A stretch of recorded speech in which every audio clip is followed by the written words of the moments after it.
با په بیان د نهیه د بیع د میوو نه مخکې تر بدو د صلاح په غیر د شرط قطع نه. حضرت پیغمبر علیه السلام مدینه منورې زاده الله شرفن ته چې هجرت وکړو نو مخکې موږ ویلي وو چې په معاملاتو کې مختلف رواجونه وو. هلته بیا په هغه بیعو کې بعضې بیعو حضرت پیغمبر علیه السلام تقریر وکړو، په خپل حال یې پرېښوې، د بعضو یې ترمیم وکړو، بعضې شیان یې تر لرې کړه، بعضې پکې جایز قیدونه پکې کېښوه او بعضې مطلقا منع کړې چې د شریعت د اصولو نه خلاف. نو من جمله د هغه بیعو نه د میوو سودا باغونه خرڅول په دغه کې مختلف قسم رواجونه وو.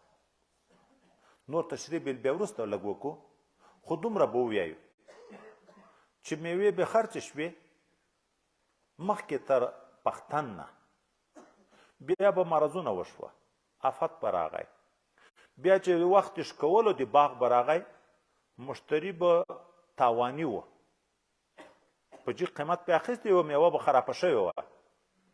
نو بیا به یې غوښتنه کړه د روپیو د کمبود د بائع نه، هغه به نه ورسره منل، رابغله نبی علیه السلام ته بار بار دغه شکایتونه و، د ما باغ پلانکی مرض کړی، د ما باغ پلانکی مرض کړی، دی اوس د ما نه پوره روپۍ غواړي او زه پکې دومره تاواني یم.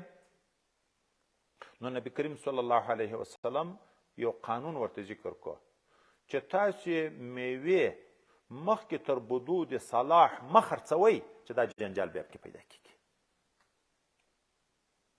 دا خو مې لنډ الفاظ زده کړه چې باغ کې تر بدو د صلاح مه خرڅوئ، جنجال به ذاتي نه راځي. اوس اول په بدو د صلاح کې خبره وکړو، بیا به وروسته د اقسام د سودا و ذکر کړو. صلاح څه شي ته وایي؟ څوک وایي چې صلاح لون میوه ده زیړه شوه، هغه میوه چې توریږي د رنګ نه په پختن په وخت کې چې توروالی پکې شروع شو، هغه چې سپینوالی پکې شروع کېږي، لکه هغه بعضې شنه سیبان چې پخېږي سپینېږي، چې سپینوالی پکې شروع شو. څوک وایي چې اصل د موږ مسلک دا ده چې صلاح دا ده چې د افت نه محفوظ شي. ولې خپله صحابه یې چې بیان کوي تذهب عاهته تذهب عنه الآفت، کله وی چې افت تر لاړ شي ختم شي، کله وی چې هلاکت اسباب ختم شي. نو صلاح دا ده چې امن راشي، د خطرې نه اوځي. نور د هر شي صلاح عیني لیکي چې د خپل شان سره مناسب ده، ټولو دپاره یو قانون مه ذکر کوه. د بعضو شیانو د بعضو میوو صلاح په رنګ راځي، لکه زردالو کې چې زیړوالی شروع شي،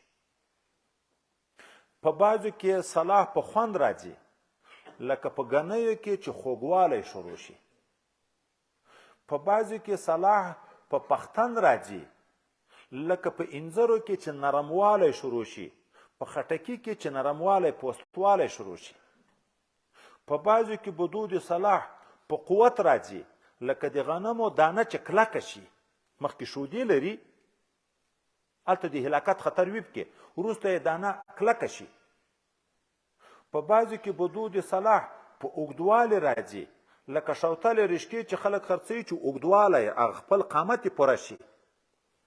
په بعضو کې بدو د صلاح په لویوالي راځي، لکه بادرنګ، د بادرنګ خپل انداز د غټوالي، نور زیړیږي پټخ کېږي خپل مقدار ته چې ورسېږي، په هغه راځي. په بعضو کې بدو د صلاح په انشقاق د قشر راځي، پنبه بادام، دا پنبه مالوچ، دغه هم چې هغه غوټه یې وسپڼېږي، نو هغه مابین شاید قابل د منفعت ته ذاتي. بادام چې دا برسیرو په ټوکه سره وچوي، نو مابین زړی قابل د منفعت ته. او د بعضو بدو د صلاح په انفتاح راځي، لکه ګل چې وسپڼېږي، غوټۍ او سپڼېدل، ګورې فرق ده. اوس نو په هر شي کې بدو د صلاح په یو طرز باندې نه ده، د هر شي د خپل شان سره مناسب خو هر یو شی چې هغه د مقدمه د رنګ شروع شوه، د پختن زیړوالی شروع شو، نور ذاتي بیا د مرضونه لکه په امن شو. بیا مشتری چې په داسې حال کې واخلي نو اندازې هم ورته لګېږي چې اوس دغه میوه ده سیبان دومره شوي دي، رنګ یې زیړوالی یا سوروالی شروع شوی، د انګور زیړوالی یا توروالی شروع شوی. په داسې وخت کې خو ذاتي په لوتو سترګو اندازه لګوی شي. لکه هغه یو روایت کې حتی یحذر چې اټکلې کېږي چې یاره دا باغ به نو دومره وکړي. لکه نبي علیه السلام به هم چې خیبر ته عامل ورولېږو چې ته باغونه اټکل که چې هغه خلک خیبر ولا یهود بیا خیانت کې ونه کړي. چې اټکلې کېږي دلته ذاتي د تاوان نه محفوظ شو. اوس بیرته راځو. دا سودا د میوې مخکې تر بدو د صلاح دا څو قسمه ده؟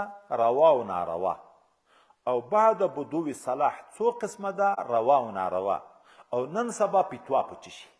دا مختلف بحثونه دي. یو خو ګورې دغته وګورو چې میوه خرڅول قبل ظهور، نفس زردالو ګل شوه، بادام ګل شوه، سیبان ګل شوه، هغه مابین کنکۍ دانه یې نه ده نیولې د ګل په وخت کې، هلته اتفاقي ده چې دا سودا ناجایزه ده. ولې میوه وجود لري؟ بیع د معدوم ده. بیع د معدوم ده، دا اتفاقي ناجایزه ده. یو صورت دا ده چې د ګل نه اکثره باغ راوځي دانه ونیسي، خو ټول باغ لا نه وي وتلی، څه ونې لا په ګل کې وي خو ډېرې ونې دانه ونیسي. په دغه کې اختلاف ده. څوک وایي د هغه معدوم د وجې نه چې بعضې میوه خو لا نشته سودا نه ده جایز. څوک وایي محل د بیع دا موجود ګرځي، هغه معدوم تابع ګرځي چې اکثره د باغ دانه ونیوه ګل توی شو نو مبیعه موجوده شوه. نور تقسیم خو بیا وروسته کوو، خو دا وجود ته راغله معدوم نه ورته ویل کېږي چې اکثر د باغ د ګل نه اوت بیع د معدوم نه ده. خو دغه شین فصل که د غنمو وږي دي شنه، اوربشو وږي دي شنه، دانې یې لا کلکې شوي نه دي، په دغه وخت کې ته دا فصل خرڅوې. او دغه میوې چې زیړ رنګ والی نه ده پیدا کړی، چې خوږوالی نه ده پکې شروع شوی، تریوالی نه ده پکې شروع شوی، په دغه وخت کې چې خرڅوې دا سودا څنګه ده؟ نو اول د مخکې قانون په لحاظ خبره وکړو. سودا درې قسمه.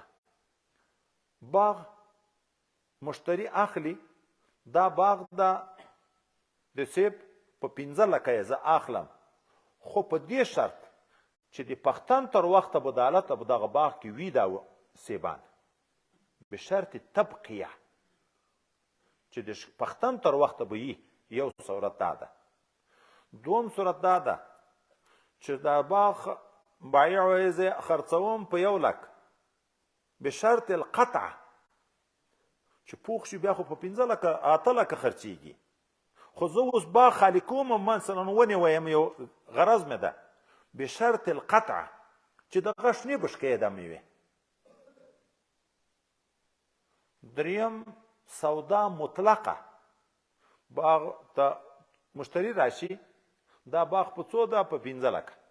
سودا سره وکړي، نه بایع دا ورته وایي د سودا په وخت کې چې اوس لستي بشکې، نه مشتری دا ورته وایي چې اخلم یې خو تر پختنه به یې ته پرېږدې. درې صورت. په دغه درې صورتو کې اول صورت چې به شرط تبقیه ده، چې ته به دا باغ پرېږدې، به شرط تبقیه اتفاقي ناجایز ده د ټولو ائمو په رایه. دوم صورت که به شرط القطع ده چې ته به دغه باغ دستیش کوې، اتفاقي جایز. دریم صورت چې بیع مطلقه ده، اختلاف ځای دغه ده. دا نور ائمه وایي چې دا ناجایز ده، ولې ټول احادیث نهى عن بیع الثمار قبل بدو الصلاح. امام صاحب وایي چې جایز. امام صاحب وی جائز، دوی وی ناجائز. دوی حمل کوي په هغه صورت باندې چې به شرط تبقیه وي، موږ حمل کوو په هغه صورت باندې چې به شرط القطع وي. د مسلمان نه چې یو کار کیږي چې محمل صحیحه لري، په محمل فاسده یې ولې حمل کوي؟ هغه صورت خو ته منې چې به شرط القطع وي، نو خو دا هم په هغه حکم کې که. نور دا چې سودا مطلقه ذکر شوه، کله بایع ښېګړه کوي بیا د مشتري سره، څه نه ورته وایي د شکولو، کله خو ورته وایي د وی شکوه، کله یې پرېږدي څه نه ورته وایي. دا خو د ده احسان ده چې د مشتري سره یې کوي. اما که مطالبه وکړي د مشتري نه، مشتري به انکار نه کوي چې دا خو شنه میوه ده، نو زه یې څنګه اوس وشکوم، ابه بیا انکار نه کوي. دا درې صورته بشرط التبقیه اتفاقی ناجائز، بشرط القطع اتفاقی جائز. چې مطلقه سودا وشوه، په دغه کې اختلاف ده چې جائز که ناجائز. دوی وایي ناجائز ده، دا نور ائمه د دغه احادیثو مبارکه په تقاضا. او امام صاحب بیا ولې جائز بولي؟ دلته خو هغه د نهي عن بیع الثمار قبل بدو صلاح راغلی، هغه بیا نور احادیثو ته ګوري. یو، حضرت پیغمبر علیه الصلاة والسلام ته ښځه راغله، د دې زوی د چا نه باغ اخیستی، بیا ډېرې خوارۍ پکې کړي دي، خو چې کله د پښتن وخت نږدې شو، د شکونه وخت راغی، دی پوه شو چې تاوان مې وکړ. نو د باغ چښتن ته ورغی چې یا 100 روپۍ را پرېږده یا اقاله وکړه. هغه قسم وخوړ چې یو هم ونه کړه. مور یې راغله نبي علیه السلام ته په عریضه چې زوی مې د چا نه باغ اخیستی و، ډېرې خوارۍ مې هم کې وکړې. دا خوارۍ په کوم باغ کې کېږي؟ چې پوخ باغ وي که قبل بدو صلاح؟ خو قبل بدو صلاح. شین باغ ما اخیستی و، تر اوسه مې اوبول، ساتل، حفاظت مې کوو، خو اوس چې ښکاره شو تاوان ده. اوس دی نه روپۍ را پرېږدي نه اقاله را سره کړي.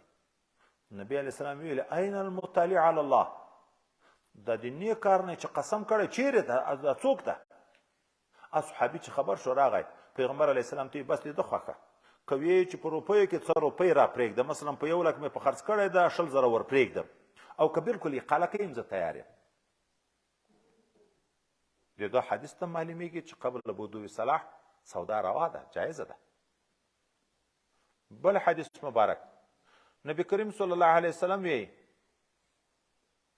څوک چې خرج کی باغ بعد تعبیر پیوندکاری، د خرما نر او ښځه لري، د نر د خرما غوټۍ راواخلي، د ښځې خرما په غوټۍ کې کېږدي، تعبیر نه بعد سپڼېږي، چې وسپڼېده دانه ښکاره شوه، سودا یې ذاتي روا ده. بعد تعبیر دا سودا دا میوه د بایع ده، الا ان تشترط المبتاع، که مشتری شرط کړه چې دا ونه د دغې میوې سره په دومره درنه اخلم، بیا د مشتری ده. اوس بعد تعبیر دستي چې ونه وسپڼېده، دانه یې ښکاره شوه، صلاح شته؟ نبي علیه الصلاة والسلام ویلې چې بعد تعبیر چې خرڅ کړي دا میوه د بایع ده، الا ان تشترط المبتاع، که مبتاع شرط کړي. اوس څوک سوال کوي چې هلته خو هغه میوه چې خرڅه شوه په طبع د ونې خرڅه شوه، خو ونه یې هم خرڅه کړې ده. موږ خو په مستقله میوه کې خبره ده چې معلقه میوه خرڅول قبل بدو صلاح دا منع ده. نو موږ جواب کوو هر هغه شی چې په سودا کې بې شرطه نه داخلیږي، د هغې مستقله سودا جایز ده. دغه میوه چې مشتری شرط نه کړي چې زه ونه او میوه دواړه درنه اخلم، په بیع کې داخلیږي د ونې، نو چې په بیع کې نه داخلیږي مستقل هم سودا جایز ده. لکه حیوان چې اوری پیدا شي د میږې نه، بیا یو سړی میږ خرڅوي، که مشتری ورته وویلې میږ او اوری دواړه په 2000 اخلم، اوری په سودا کې داخل ده. او که اوری نه یې شرط کړی، اوری نه ده داخل، اوس د دغه وري ګوښه خرڅول جایز دي که نه دي جایز؟ چې بې شرطه نه داخلیږي په بیع کې، د هغه مستقله سودا جایز ده. نو میوه هم چې بې شرطه په بیع کې نه داخلیږي، مستقله سودا جایز ده. بل ځای کې بیا راځي یو صحابي میوه اخیستې وه، وروسته یې تاوان وکړ. نبی کریم صلی الله علیه وسلم خلکو ته ترغیب ورکړ دغه زکاتونه ده ته ورکړئ چې تاوان یې کړی. دا ډېر وخت خوارۍ هم کې وکړه، تاوان یې وکړ، خو شنه میوه یې اخیستې وه. نو پی نفسي د دغه احادیثو نه معلومیږي چې شنه میوه هم جایز ده، سودا پکې روا ده. اوس نو چې سودا پکې یغه حدیثو نه معلومیږي جایز ده، بیا د دغه حدیثو نه احناف څنګه جواب کوي؟ دلته خو نهی د قبل بدو صلاح نه راغلی ده چې میوه ښکاره شوې نه وي او قابل د منفعت ګرځېدلې نه وي، د هغې سودا ناجایز ده. نو احناف جواب کوي چې دغه احادیث یا محمول دي په هغه صورت باندې چې بشرط تبقیه وي، اخو اتفاقي ناجایز ده. ولې علت ته چې وګورو په یو حدیث کې داسې راغلی دي سودا قبل بدو صلاح ناجایز ده، ولې که خدای پاک میوه ونه کړه، که میوه یې ونه کړه، ته د مشتري نه دا روپۍ په څه شي اخلې؟ دا په څه وخت کې ویلی کېږي چې قبل بدو صلاح بشرط تبقیه وي که نه وي؟ ځکه که نغده سودا وای بیا یې ولې ورته چې که خدای پاک منع کړه آینده کې آفات راغی ګلۍ په وشوه. یو یا دوم جواب دا ده چې دغه منع په خاص بیع کې ده چې بیع د سلام ده. په مدینه منوره کې په بیع د سلام کې خو روپۍ نغدې وي، مبیعه پور وي، خو دوی به داسې کړه د باغ چښتن ده، روپۍ ته ضرورت ده او د یوه کال فصل مثلا 1,00,000 روپۍ جوړوي، دی به جګ شو مشتري ته به ویل د 3 کالو د دغه فصل په زه په تا خرڅوم په 3 لکه ماته اوس 3 لکه روپۍ راکړه. سږ خو ګل او نه ګل کې موږ خبره کوو. د کال میوه د بل کال میوه وجود لري؟ بیع د سلام به یې کوله، خو د 2 او 3 کالو به یې په یوه ورکوله. نبي علیه السلام دلته ورته ویل نه نه، موږ تاسو ته بیع د سلام را روانه ده چې په معدوم شي کې سودا چې جایز ده، فی کیل معلوم و وزن معلوم الى اجل معلوم. 3 تعینونه خو خپله شارع کړي دي، نور شرطونه هم فقها ورسره ذکر کوي، خو په بیع د سلام کې لوی شرط دا ده چې معقود علیه چې هغه ته سودا پکوي د وخت د عقد نه تر وخت تسلیمه پورې به په دنیا کې وجود لري. دا هلته کېږي چې بدو صلاح راشي نو وجود پیدا شو. که تا باغ نه ده د بل باغ خو شته، د بل باغ خو شته، بازار کې خو پیدا کېږي، د کال میوه او د بل کال میوه خو بلکل وجود نه لري. دا په بیع د سلام کې شوی ده، په مطلق بیع کې نه ده شوی. او دریم جواب که بیا ومنو چې دغه نهیه د مطلق بیع نه ده، عامه ده، په بیع د سلام پورې نه ده خاص، بیا وایي چې دا نهیه ارشادي ده، نهیه تحریمي نه ده. نو د نورو حدیثو سره به ذاتي تعارض نه راځي، د یو حدیثونو خو د جواز معلومیږي. دا نهی ارشادي او شفقتي ده چې جنجال ختم شي. خو هر څوک به راتله د ما میوې دا مرض کړی، د ما دا کړی، د ما دا کړی، تاوان دا راته. نو نبي علیه السلام ورته ویلي ښه خبره دا ده، ګورې نهی ارشادي ده چې بیا نو مخکې خرڅوی ما، اما که خرڅ کي روا خو ده، خو یې جنجال د ختمېدن دپاره شفقتا دا حکم ورته وکړي، نهی بیا نهی ارشادي ده.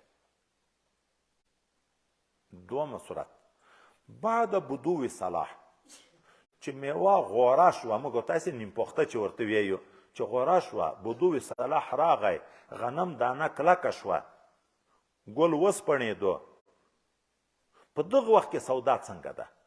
دلته بیا 3 قسمه، بشرط القطع چې اوس به یې درش کوې، بشرط تبقیه چې پرېږدې به یې چې ښه پخه شي، او لا بشرط شی. دا نور ایمه 3 سره جایز ده، 3 سره قسمه جایز ده که بشرط تبقیه ویم. ولې نهی خو عن قبل بدو صلاح راغلی، هلته چې بدو صلاح راغله د نهی معنا نشته. احناف یې هغه صورت هم داسې ده لکه ده، که بشرط قطع و سودا جایز، که بشرط تبقیه و ناجایز، که مطلقه و بیا جایز. یو امام محمد صاحب په بشرط تبقیه کې که میوه خپل مقدار ته رسېدلی وه، لویتن ته صرف رنګ پاتې و، پختن اثر پاتې و، سودا جایز ده، خو که میړه کنکۍ د غټېږي بیا هم سودا ناجایز ده. ولې څه معدومه حصه خو بیا پکې راځي. اوس چې د قبل بدو صلاح بعد بدو صلاح فرق ونه شو د احنافو په رایه درې صورتونه بشرط القطع دواړه جائز، بشرط تبقیه دواړه ناجائز، مطلق دواړه جائز. بیا قبل بدو صلاح قید کې فایده شي ده. دلته خو نه عن بيع ثمار قبل بدو صلاح راغله و قید کې فایده بل ده. کومه میوه چې بدو صلاح نه پکې راغله دیغه سودا بشرط تبقیه ناجائز ده. د دوه وجنه یو طرف ته تغریر د دوکه ده، مال به وروسته ونه شي د آینده د خطر دی وجنه. دوم طرف ته نهى عن بيعين وشرطين، شرط پکې کې په بیع کې هغه حدیث معارض ده د دوه وجنه. او بعد بدو صلاح بشرط تبقیه دی وی وجنه ناجائز ده چې نهى عن بيعين وشرطين. شرط خو بیا هم کې راغی کنه، او نبی علیہ السلام د بیع نه د شرط نه منع کړی ده. دا خو دغه اصل سودا دوه صورتونه قبل بدو صلاح هم درې قسمه، بعد بدو صلاح هم درې قسمه. محل د نظام هم معلوم کړ، جائز او جائز هم معلوم کړ. اوس راشو عهد حاضر ته. په نن سبا دور کې چې باغونه خرڅیږي، چې چیرم باغونو والا نه پوښتنه وکړي اکثره شین باغ خرڅیږي که نه خرڅیږي، او ورسره پرېښودل هم وي تر وخت پښتنه پورې که نه. چا هم شین باغ مشتري ته ویلي دي چې ورش کوه. تعامل په تبقیه ده، تعامل په تبقیه ده. اوس په نو څه کوو؟ او معهود خو کله مشروط وي. دا خو لکه بشرط تبقیه داسې شو، دا خو لکه بشرط تبقیه. خو تعامل په دغه راغلی ده چې شین مطالبه نشي تر بایع د مشتري نه چې اوس شین وش کوه. اوس که دغه حدیث په ظاهر پرېږدو، په دنیا کې به وایي حلاله میوه نشي پیدا. بیا خاص کر هغه ملکونه چې باغونه ډېر لري لکه شام شریف، دا خو د هغه ځای علماو دغه ویلي دي. د دغه ځای علما لکه د موږ وطن هم دغسې ده که نه، چې سودا تعامل ټول په دغه جاري ده. چې سودا شنه کېږي، میوه شنه یې سودا کوي، او بیا تعامل په تبقیه ده چې پرېږدي به تر وخت پښتنه پورې. نو نن سبا فتوا په جواز چې جائز ده. ولې یو طرف ته هلته د یغه احادیثو نه چې هغه مشتري مور راغله سودا همغه شی چې احنافو دلیل ویلې چې نبی علیه السلام ته سپارښت راغله چې زوی مې سودا کړې وه، ډېره خوارۍ مې هم پکې وکړې، خو ګوره شین فصل خرڅ و. د نبی علیه السلام په وخت کې هم راغلي. د نورو له خو متوجهات کنه وکړه، یا مو دا ویل چې نهي ارشادي ده، چې نهي تحریمي نه شو، نو خو ځکه فتوا په جواز. او یا ضرورت ده. ګورئ که بشرط تبقیه شي، موږ ته د شرطو مسله را روانه ده. بعضې شرطونه چې تعامل د ناسو په هغه باندې راغلي، احناف سره له هغه شرط هم باید جایزه بولي که نه بولي، چې تعامل د ناسو په راغلي. لکه د استثناء مسله، چپله کې په چا جوړی څپلۍ به موچي ته ورغلی، تلی او څرمن دې وروړه چې ته یا ده ته ویې دغه تلی او دغه څرمن په ما باندې خرڅه که، خو په شرط دی چې ګنډې به یې ته راته جوړی به یې ته. دا استثناء په اصل کې وجود خو نه لري، بیع د معدوم ده، خو تعامل د ناسو په راغلی جایز ده که نه ده جایز. بیع د سلام ته راشو، مبیعه معدومه ده، خو ضرورت ده، تعامل د خلکو په راغلی جایز ده که نه. چې هلته ضرورت ده، خو په دغه میوو کې هم ضرورت ده. د ټولې دنیا خلک به د میوې نه محرومه کېږي، او د ټولې دنیا مهم ځای دغه د اصلاح هم وایي ناممکنه ده. د ټولو خلکو اصلاح هم ناممکنه ده چې ته یې پوره شریعت ته ټولو شرایطو ته هغه کوې. نو د دغې وجې ده چې عموم د بلوا راغی، ضرورت عامه شو چې بلوا عامه شي حکم کې تخفیف راشي ضرورت شو هلته اصل هم لري نو ځکه فتوا په جواز باندې ده چې دغه سودا وي دا جایز دي بیا نو د دو حدیث مستاق چی پاتې شو دا حدیثونه خو بیا ټول هغه شو چې نه عن بیع ثمار قبل بدو صلاح او فتوا شو پر جواز وای د دغه مستاق په هغه ځای ته لاړ شو چې په ګل کې خرڅ کړي که څوک وایي چې خو پیغام تعامل راغلی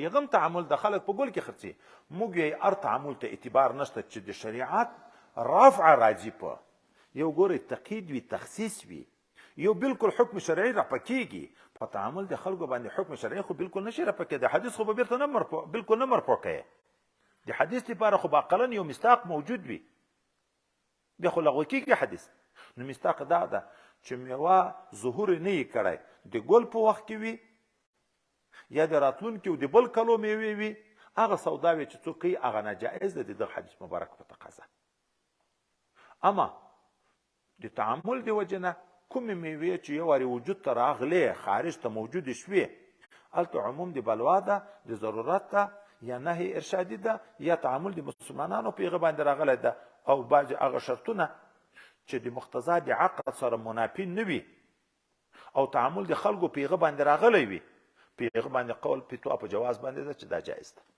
نو نن سبا د عام سوداوي د باغو جایز دي او په مزارعات کې یا په باغوانیو کې بعضې داسې شرطونه کېښودل شي چې شرط فاسد وي عقد بالکل په باطلیږي هغه خود باطل دي که نه دغسې سودا مطلقه چې راغله چې نه یې شرط قطع وکړه نه یې شرط طبقیې وکړه نو بیه جایز ده ولو که شنه یې خرڅه کړي